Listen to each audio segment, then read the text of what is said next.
Hi. നമ്മൾ കഴിഞ്ഞ സെഷനിൽ എന്താണ് മൈൻഡ് സെറ്റ് എന്നും അതിനകത്ത് ഉള്ള ഫസ്റ്റ് മൈൻഡ് സെറ്റിനെ പറ്റിയിട്ടും പഠിച്ചായിരുന്നു.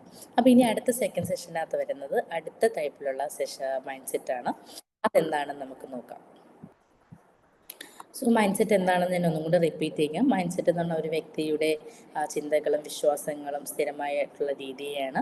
നമ്മൾ എന്താണോ ചിന്തിക്കുന്നത് അതായിട്ട് നമ്മൾ മാറുകയാണ് ചെയ്യുന്നത്. അപ്പോൾ ഫസ്റ്റ് വൺ ഇൻഡിവിജ്വൽ മൈൻഡ് സെറ്റാണ്.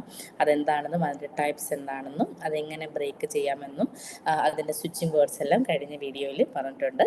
ആ വീഡിയോ കണ്ടില്ല എന്നുണ്ടെങ്കിൽ താഴെ വീഡിയോയുടെ ലിങ്ക് കൊടുത്തിട്ടുണ്ടായിരിക്കും, അത് കാണുക. സോ ഇനി അടുത്ത രണ്ടാമതായിട്ട് വരുന്ന ബിസിനസ് മൈൻഡ് സെറ്റാണ്. അപ്പോൾ എന്താണ് ബിസിനസ് മൈൻഡ് സെറ്റ് എന്ന് നോക്കാം. സോ ബിസിനസ് മൈൻഡ് സെറ്റ് എന്ന് പറയുന്നത് ഒരു വ്യക്തി തൻ്റെ ജീവിതം, കരിയർ, വരുമാനം എല്ലാം ഉദ്യോഗസ്ഥ മനോഭാവത്തിലല്ലാതെ സംരംഭക മനോഭാവത്തിൽ കാണുന്നതാണ്. അതായത് നമ്മളൊരു ജോലി എന്ന് പറയുന്ന ഒരു ആസ്പെക്റ്റിലല്ലാതെ നമ്മളൊരു ബിസിനസ് ആസ്പെക്റ്റിലോട്ട് കാണുന്നതിനെയാണ് നമ്മൾ ബിസിനസ് മൈൻഡ് സെറ്റായിട്ട് പറയുന്നത്. അതായത് നമ്മുടെ ഈ ലോകത്ത് നമുക്ക് ഒരുപാട് മണി ഏൺ ചെയ്യണം എന്നുണ്ടെങ്കിൽ, നമുക്ക് ജോലിയാണെന്നുണ്ടെങ്കിൽ ഒരു പർട്ടിക്കുലർ ഇൻകം മാത്രമേ നമുക്ക് വാങ്ങാനായിട്ട് പറ്റത്തുള്ളൂ.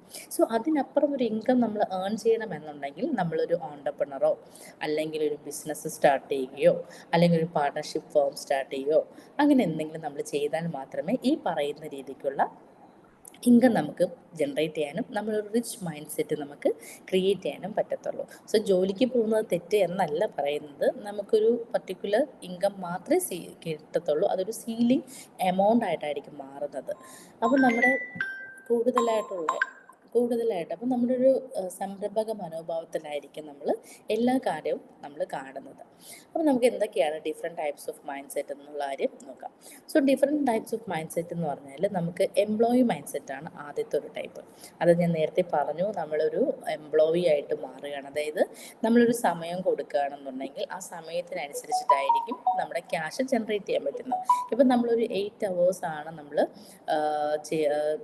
വർക്ക് ചെയ്യുന്നെങ്കിൽ ആ 8 hours-നനുസരിച്ചിട്ടായിരിക്കും നമുക്ക് ഇൻകം നമുക്ക് ജനറേറ്റ് ചെയ്യാൻ പറ്റുന്നത്. സോ നമുക്ക് കൂടുതലായിട്ട് മണി ഏൺ ചെയ്യാനായിട്ട്, അല്ലെങ്കിൽ നമ്മൾ കൂടുതലായിട്ട് വർക്ക് ചെയ്യുകയാണെങ്കിൽ കൂടുതൽ മണി ഏൺ ചെയ്യാനായിട്ട് പറ്റും. രണ്ടാമത് വരുന്നത് ഓൺടർപ്രണർ മൈൻഡ് സെറ്റാണ്.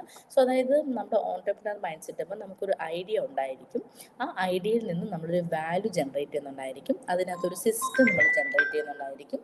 അതുപോലെ ഒരു സ്കെയിലബിലിറ്റി കാണും. അതായത് ഓൺടർപ്രണർ മൈൻഡ് സെറ്റ് എന്ന് പറഞ്ഞാൽ നമ്മുടെ ഐഡിയ എന്താണോ ഐഡിയയാണ് നമ്മൾ സെയിൽ ചെയ്യുന്നത്. അപ്പോൾ നമുക്കറിയാൻ പറ്റും, നമുക്ക് ഒരുപാട് നമ്മുടെ യൂസുഫ് അലി സാറിനൊക്കെ എടുത്തു കഴിഞ്ഞാൽ സാറിൻ്റെ ഒരു ഐഡിയയാണ് ഈ ഒരു ഷോപ്പിംഗ് അല്ലെങ്കിൽ നമ്മുടെ ഷോപ്പിംഗ് മോൾ എന്ന് പറയുന്ന ഒരു കോൺസെപ്റ്റ് വരുന്നത്. അപ്പം ആ ഐഡിയക്ക് വേണ്ടിയിട്ട് വാല്യൂ ഉണ്ട്, ആ നമ്മുടെ പ്രോഡക്റ്റുകൾ പർച്ചേസ് ചെയ്യാൻ പറ്റുന്നുണ്ട്, അതിനകത്ത് പ്രോപ്പറായിട്ടൊരു സിസ്റ്റം ബിൽഡ് ചെയ്തിട്ടുണ്ട്. അതുപോലെ സ്കെയിലബിലിറ്റിയാണ്, അതായത് നമുക്ക് ഓരോ സ്ഥലത്തും നമുക്ക് എന്ത് ചെയ്യാൻ പറ്റുന്നുണ്ട്, നമ്മുടെ ഓർഗനൈസേഷൻസിനെ നമ്മൾ പ്ലേസ് ചെയ്യാനായിട്ട് പറ്റുന്നുണ്ട്. ഇതാണ് ഒരു ഓൺടർപ്രണർ. അപ്പം നമുക്ക് മാക്സിമം നമ്മുടെ ബിസിനസ്സിനെ സ്കെയിലബിൾ ചെയ്തുകൊണ്ട് നമുക്ക് അതിൽ നിന്നും ഒരു ഇൻകം ജനറേറ്റ് ചെയ്യുക. അതാണ് നമ്മുടെ സ്കെയിലബിലിറ്റിക്കകത്ത് വരുന്നത്. അപ്പോൾ ഓൺടർപ്രണറിൻ്റെ മൈൻഡ് സെറ്റ് എന്ന് പറയുന്നത്. ഇനി അടുത്ത് വരുന്ന ഇൻവെസ്റ്റർ മൈൻഡ് സെറ്റാണ്. സോ ഇൻവെസ്റ്റർ മൈൻഡ് സെറ്റ് എന്ന് പറയുമ്പം അത് ഏറ്റവും ഭയങ്കര ഒരു പീക്കായിട്ടുള്ള മൈൻഡ് സെറ്റാണിത്.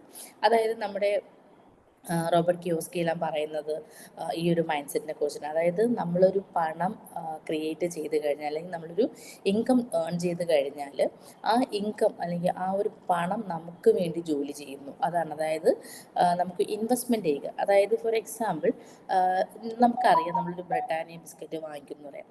ഈ ബ്രിട്ടാനിയ ബിസ്ക്കറ്റ് വാങ്ങിക്കുമ്പോൾ ബ്രിട്ടാനിയ കമ്പനി കാണും.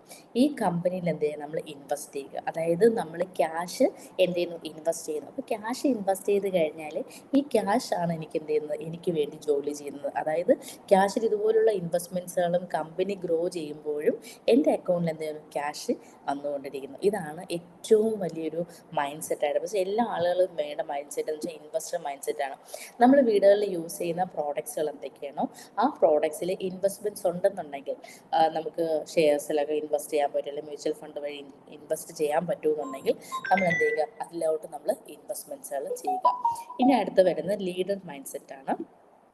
സോ ലീഡർ മൈൻഡ് സെറ്റ് എന്ന് പറഞ്ഞാൽ നമ്മളൊരു ടീം ക്രിയേറ്റ് ചെയ്യുക. അതായത് ടീം ക്രിയേറ്റ് ചെയ്യണമെങ്കിൽ നമുക്ക് ഇൻഫ്ലുവൻസേഴ്സ് വേണം. അതായത് നമുക്കറിയാം, ഇപ്പം നമുക്ക് മോഹൻലാൽ ഫാൻസ് അല്ലെങ്കിൽ മമ്മൂട്ടി ഫാൻസ് എന്നൊക്കെ പറയുമ്പോൾ എന്താണ്, അവരുടെ ഫാൻസ് അവരൊരു ലീഡറാണ്. ആ ലീഡറിനെ ഫോളോ ചെയ്യുന്ന ഒരുപാട് ആൾക്കാർ ഉണ്ടായിരിക്കും. അപ്പോൾ നമ്മൾ നമ്മുടെ ബിസിനസ്സിന് ആവശ്യമായിട്ടുള്ള ഒരു ടീമിനെ നമ്മൾ ബിൽഡ് ചെയ്യുകയും നമ്മളൊരു ലീഡറായിട്ട് നിൽക്കുകയും ചെയ്യുക. സോ നമ്മുടെ ഈ ഒരു ഡിജിറ്റൽ ലീഡർഷിപ്പ് എന്ന് പറയുന്ന കോൺസെപ്റ്റ്സിൽ പറയുന്ന കാര്യം, നമ്മളെല്ലാവരും ലീഡേഴ്സാണ് അല്ലേ.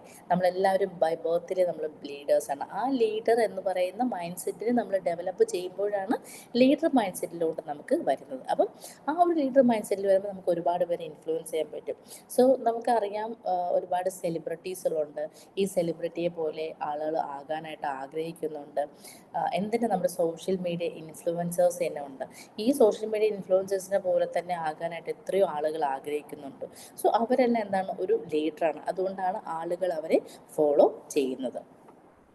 ഇനി നമുക്ക് ഉള്ളതെന്ന് പറഞ്ഞാൽ എങ്ങനെയാണ് ഈ ഒരു സോൾവ് ചെയ്യുന്നത്, ഈ ഒരു മൈൻഡ് സെറ്റിൻ്റെ പ്രോബ്ലം സോൾവ് ചെയ്യുന്നത്. അതായത് നമുക്ക് ചെയ്യാൻ പറ്റുന്നത് fear release plus growth attitude build ചെയ്യുക.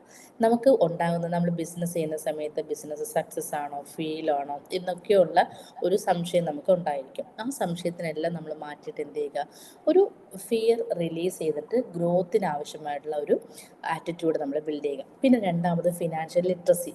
അതായത് നമുക്ക് ഇൻവെസ്റ്റ്മെൻറ്റിലോട്ട് പോവുകയാണെങ്കിൽ നമുക്ക് ഫിനാൻഷ്യൽ ലിറ്ററസി വേണം.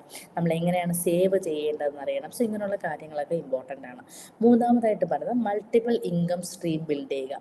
ഒരു ഇൻകത്തിന് മാത്രം നമ്മൾ ഡിപ്പെൻഡ് ചെയ്യാതെ ഒന്നിൽ കൂടുതലുള്ള ഇൻകത്തിനുള്ള ഒരു പാസീവ് ഇൻകം ഫോർമുലേറ്റ് ചെയ്യുക. നമ്മൾ എന്താണോ ജോലി ചെയ്യുന്നത് അതിനനുസരിച്ച്, നമ്മൾ എന്താണോ സ്കിൽസ് ഉള്ളത് അതനുസരിച്ച് നമ്മൾ മൾട്ടിപ്പിൾ ആയിട്ടുള്ള ഒരു ഇൻകംസ് നമ്മൾ ബിൽഡ് ചെയ്യുക. പിന്നെ ഗ്രാറ്റിറ്റ്യൂഡ് ആൻഡ് അബണ്ടൻസ് പ്രാക്ടീസ് ചെയ്യുക. സോ നേരത്തെയുള്ള കാര്യത്തിലും പറഞ്ഞാൽ ഗ്രാറ്റിറ്റ്യൂഡ് അത്രത്തോളം ഇമ്പോർട്ടൻ്റ് ആണ്. അപ്പം നമുക്ക് അബണ്ടൻസ് ഉള്ളത് കൊണ്ട് അബണ്ടൻസ് നമ്മൾ പ്രാക്ടീസ് ചെയ്യുക. പിന്നെ സ്ലേവ് മൈൻഡ് സെറ്റിൽ നിന്നും ഫ്രീഡം മൈൻഡ് സെറ്റിലോട്ട് മാറുക. ഇപ്പം നമുക്ക് ഒരു സ്ലേവായിട്ട് നിന്ന് കഴിഞ്ഞാൽ ഈ പറയുന്ന കാര്യങ്ങളൊന്നും നമുക്ക് ഡെവലപ്പ് ചെയ്യാൻ പറ്റില്ല. അപ്പം നമ്മുടെ സ്ലേവ് മൈൻഡ് സെറ്റിനെ നമ്മൾ മാറിയിട്ട് നമ്മൾ എന്ത് ചെയ്യുക, ഒരു ഇൻകം അല്ലെങ്കിൽ നമ്മുടെ ഒരു ഫ്രീഡം മൈൻഡ് സെറ്റിലോട്ട് നമ്മൾ പതുക്കെ എന്ത് ചെയ്യുക, ഷിഫ്റ്റ് ചെയ്യുക. ഇങ്ങനെ ഷിഫ്റ്റ് ചെയ്യുകയാണെന്നുണ്ടെങ്കിൽ നമുക്ക് ഒരു നല്ലൊരു ബിസിനസ് മൈൻഡ് സെറ്റ് ഡെവലപ്പ് ചെയ്യാനായിട്ട് പറ്റും. സോ ഇതിനകത്തുള്ള ഒരു സ്ക്രിപ്റ്റിംഗ് അല്ലെങ്കിൽ നമുക്ക് ഇതിനകത്തുള്ള ഒരു സ്വിച്ചിങ് വേർഡ്സ് എന്ന് പറഞ്ഞാൽ together reach divine, together reach divine, together reach divine. ഇങ്ങനെ 108 ടൈംസ് നിങ്ങൾ സ്വിച്ചിങ് വേർഡ്സ് റിപ്പീറ്റ് ചെയ്യുക. ഈ വേർഡ് എന്താണ്, ഇതിൻ്റെ മീനിങ് എന്താണ്, ഇതെന്താണ് നമുക്ക് തരുന്ന പവർ എന്നൊക്കെ അറിയുന്നതിന് വേണ്ടിയിട്ട് ഈ ഒരു ബിസിനസ് മൈൻഡ്സിനകത്ത് യൂസ് ചെയ്തിരിക്കുന്ന ഓരോ കാര്യങ്ങളും നമ്മൾ ഡിഫറെൻ്റ് ആയിട്ട് തന്നെയാണ് ഓരോ കോഴ്സസ് ആയിട്ട് പഠിപ്പിക്കുന്നുണ്ട്. ആ കോഴ്സിലോട്ട് ജോയിൻ ചെയ്യാൻ താല്പര്യമുണ്ടെങ്കിൽ താഴെ കൊടുത്തിരിക്കുന്ന ഒരു ലിങ്ക് ഉണ്ട്. ആ ലിങ്കിൽ ക്ലിക്ക് ചെയ്ത് വാട്സപ്പ് കമ്മ്യൂണിറ്റിയോട്ട് എത്തുക. നിങ്ങൾക്ക് അതിനകത്ത് ഫ്രീ ആയിട്ടുള്ള കോഴ്സസും ഉണ്ട്, അതുപോലെ പെയ്ഡ് ആയിട്ടുള്ള കോഴ്സസും ഉണ്ട്. നമ്മുടെ വെബിനാർസുകളെല്ലാം നിങ്ങൾക്ക് അറ്റൻഡ് ചെയ്യാനായിട്ട് പറ്റും. കമ്മ്യൂണിറ്റിയിൽ നിന്ന് ഒരുപാട് ഇതുപോലെയുള്ള ഇൻഫോർമേറ്റീവ് ആയിട്ടുള്ള ഇൻഫർമേഷൻസ് നിങ്ങൾക്ക് കിട്ടുന്നുണ്ടായിരിക്കും. അതിനായിട്ട് നമ്മുടെ ചാനൽ സബ്സ്ക്രൈബ് ചെയ്യുക. Thank you.